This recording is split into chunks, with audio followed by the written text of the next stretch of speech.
아침 목사에 오신 여러분들을 환영하고 축복합니다. 이렇게 또 아침에 첫 시간 하나님께 드릴 수 있다는 것이 무엇보다도 큰 특권이고 축복이고 은혜임을 믿습니다. 물론 피곤한 아침이라서 사실 우리가 잠도 덜 깨고 이 시간을 드리는 게 쉽지 않아요. 하지만 이렇게 드렸을 때 하나님께서 우리의 마음들을 아시고 이 시간을 통해서 일하실 줄 믿습니다. 그런 믿음을 가지고 또 아침 묵상을 또 오늘 하루를 또 힘차게 시작했으면 좋겠습니다. 오늘은 이삭의 믿음이라는 제목을 가지고 히브리서 11장 20절부터 21절까지 말씀을 좀 살펴봤으면 좋겠습니다. 우리 20절과 21절 말씀을 같이 한번 읽어볼까요? 같이 읽도록 하겠습니다. 믿음으로 이삭은 장차 있을 일에 대하여 야곱과 에서에게 축복하였으며 믿음으로 야곱은 죽을 때에 요셉의 각 아들에게 축복하고 그 지팡이 머리에 의지하여 경배하였으며. 오늘 본문에는 사실은 제가 이삭의 믿음이라고 잡았지만 이삭과 야곱의 두 명에 대한 이야기가 나와요. 특별히 여러분도 아시겠지만 야곱 같은 경우에는 창세기에서 그 야곱에 대한 이야기가 3분의 1 정도 될 정도로 굉장히 긴 지면을 차지하고 있는 사람이에요. 그래서 야곱은 굉장히 긴 세월 살았고 다양한 인생의 일들을 경험했던 사람입니다. 그런데 재밌는 거 뭐냐면 이삭이나 야곱이나 인생에 여러 가지 사건들이 있었어요. 그리고 다양한 일들을 경험을 했어요. 그런데 그 사건들에 대해서 이야기하지 않고 뭐라고 이야기하냐면 그 야곱과 이삭이 죽을 때 자녀들을 축복한 사건을 이야기하면서 그들의 믿음에 대한 이야기를 합니다. 그러니까 야곱과 이삭이 얼마나 인생에 많은 경험들이 있었어요. 그런데 죽기 직전에 자녀들을 축복했거든요. 이 축복했던 사실을 가지고 이들의 믿음에 대해서 칭찬하고 있는 거죠. 그렇다면 이게 왜 이런 부분들에 대해서 칭찬을 하고 이걸 통해서 하나님께서 주고자 했던 메시지는 뭐냐는 거예요. 왜 하필이면 이 사건들을 이야기하냐는 거죠. 사실 우리가 자녀를 축복하고 싶은 건 누구나 부모의 마음이 똑같잖아요. 우리도 그렇지 않습니까? 자녀가 잘 되길 바라는 마음이 있죠. 그래서 자녀를 축복하고 싶은 마음들이 있어요. 그래서 뭐 우리가 그런 경우들이 있죠. 이렇게 마지막에 했을 때 뭐 얘야 너는 뭐 앞으로 어떻게 살고 또 자녀 친구들 저 형제간에 잘 지내고 이렇게 했으면 좋겠다. 이런 사람이 되었으면 좋겠다. 이렇게 축복을 하죠. 그런데 여기서 말하는 축복은 그렇게 부모가 갖고 있는 이런 축복과 우리가 부모가 자녀를 축복하고 싶어하는 마음 그런 축복과는 달라요. 이 축복은 어떤 거와 관계가 있냐면 하나님의 약속과 관계가 있습니다. 하나님께서는 어떤 약속을 주셨냐면 아브라함을 부르실 때 너의 후손이 하늘의 별과 같이 많아질 것이다. 이런 약속을 주셨어요. 그래서 이 이삭과 야곱 역시 뭘 한 거예요? 이 약속을 믿은 거예요. 그리고 이 약속의 근거에서 뭘 한 거예요? 축복을 준 거예요. 그래서 이 축복이 중요한 의미를 갖고 있는 거예요. 다르게 말하면 그날의 야곱과 이삭의 축복에서 우리가 배울 수 있는 점은 뭐냐? 그것은 뭐냐면 이 약속과 이 축복의 근거예요. 근거가 뭐냐면 하나님의 약속에 근거한 거예요. 다르게 말하면 내가 아니라 누구에게서 하나님에게서 출발한 거예요. 내가 부모로서 자녀에게 축복하고 싶은 마음으로 축복한 게 아니라 하나님이 주신 약속의 근거에서 이 아들들을 축복했다는 거예요. 또 한 가지 이 축복이 하나님께서 믿음의 축복이라고 칭찬하신 이유는 뭐냐면 그 당시의 환경 때문이야. 환경 때문. 사실 하나님께서 뭐라고 했냐면 아브라함에게 너희 자손 수만이 하늘의 별과 같이 많을 것이다 약속을 하셨죠. 그런데 이삭은 뭐예요? 야곱과 에서 두 명밖에 없었어요 자손이. 생각해 보십시오. 아브라함이 뭐라고 주신 거예요? 네 후손이 이렇게 많아질 것이다. 그런데 이삭 한 명밖에 안 나왔어요. 그럼 그럴 수 있죠. 그럼 처음이니까 그럴 수 있겠지. 그럼 이삭 때에는 자녀가 엄청 많고 정말 민족이 부흥해야 되죠. 그런데 아버지에게 주신 약속이 뭐예요? 아들 때에도 여전히 희미해 보여요. 아들 두 명밖에 없으니까. 얼마나 희미해 보입니까? 뿐만 아니죠. 야곱은 어때요? 야곱은 12아들들을 얻었다고 그럽니다. 물론 12아들들도 굉장히 많은 아들들이. 그래도 할아버지에게 수많은 별들과 같이 될 것이다 얘기했는데 아직 현실은 그렇지 않아요. 게다가 야곱은 어떨 때 했냐면 애굽에서 장례 지냅니다. 애굽에서 죽어요. 무슨 얘기냐면 남의 땅에 포로로 잡혀간 거예요. 아니면 남의 땅에 가서 나그네처럼 머물고 있는 거예요.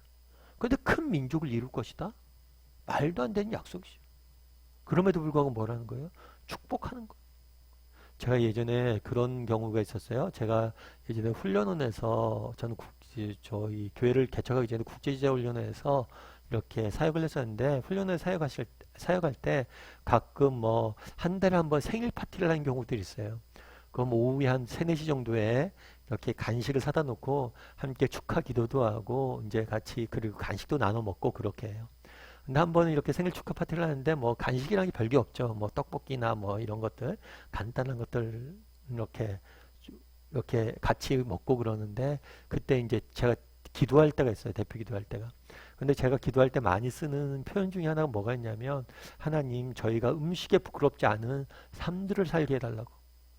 참 전 그런 기도를 많이 해요. 우리가 먹고 마시는데 이것에 부끄럽지 않은 삶을 살게 해달라고. 그 기도를 했더니만 우리 직원 중에 한 명이 그러더라고요. 아이 목사님 떡볶이 먹으면서 무슨 음식에 부끄럽지 않는 삶을 살게 해달라고 그러냐고. 무슨 정말 뷔페나 정말 뭐 고급 레스토랑 가서 고급진 음식 먹으면서 그런 얘기를 하면 되는데 뭐 이해가 되는데 떡볶이 먹으면서 그런 얘기를 하냐고. 그런 얘기를 하더라고요. 마치 그런 거 똑같은 거죠. 정말 자녀 2명밖에 없는데 정말 그 2명을 데리고 축복하면서 뭐라는 거예요? 네 후손이 별처럼 많아질 것이다. 네가 정말 이렇게 아름다운 사람이 될 것이다. 노예 생활 가서 노예 생활이 아니죠. 정말 나그네처럼 고향에서 떠나서 남의 집에 객살이 하는데 조그만 단칸방에 살고 있는데 마치 집 주인이 된 것냐? 된 것처럼 그렇게 축복하는 게 말이 안 되는 거죠. 그럼에도 불구하고 그렇게 축복하는 거예요.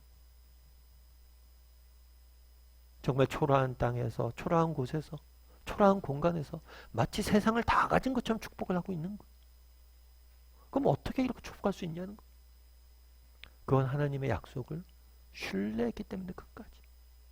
나를 통해서 내 후손들 통해서 하나님께서 이걸 이룰 것이다. 여러분 우리는 어떠세요? 우리는 이런 믿음이 있어요? 정말 그날의 이삭과 야곱은 어떻게 했습니까? 어떻게 축복할 수 있었어요? 약속의 근거에서. 다르게 이해하면 시선이 나나 환경이 아니라 하나님에게 맞춰져 있었던 거예요. 하나님의 시선을 맞추고 하나님의 약속을 붙잡고 이렇게 축복했던 거예요. 우리도 그럴 수 있는 사람이냐는 거예요. 우리 자녀들을 바라봤을 때 정말 내 인생을 바라볼 때 정말 세상이 볼 때는 아무것도 없고 가진 것이 없고 정말 초라하고 정말 아무런 소망도 없어지는 것처럼 보일지 몰라도 정말 하나님을 바라봄으로 이렇게 축복하고 또 이렇게 바라볼 수 있는 마음이 있냐는 거예요. 우리는 그런 사람이냐는 거예요. 벤 카슨이라는 분이 계세요. 이 벤 카슨이라는 분은 영화로도 이 사람의 삶은 이렇게 만들어지기도 했는데요. 이분은 굉장히 외과 의사로서 굉장히 유명한 외과 의사예요. 그래서 이 분의 영화를 이렇게 영화를 보면 첫 장면이 어떻게 되냐면 세 쌍둥이인데 3명의 쌍둥이에요. 근데 몸이 붙어 있어요. 그래서 그 분리해내는 그런 수술을 해요. 그 신경외과의의 대부로 알려져 있어요. 근데 이 사람이 굉장히 지금 존경받고 인정받는 의사로 있지만 사실은 어렸을 때 환경은 그렇게 좋진 않았어요. 어렸을 때 부모가 이혼을 해요. 그래서 엄마 밑에서 형과 이 동생, 이 세 식구가 이렇게 같이 생활을 했던 거죠. 엄마는 파출부를 하고 베이비시터를 하면서 이 자녀를 양육을 했던 거예요.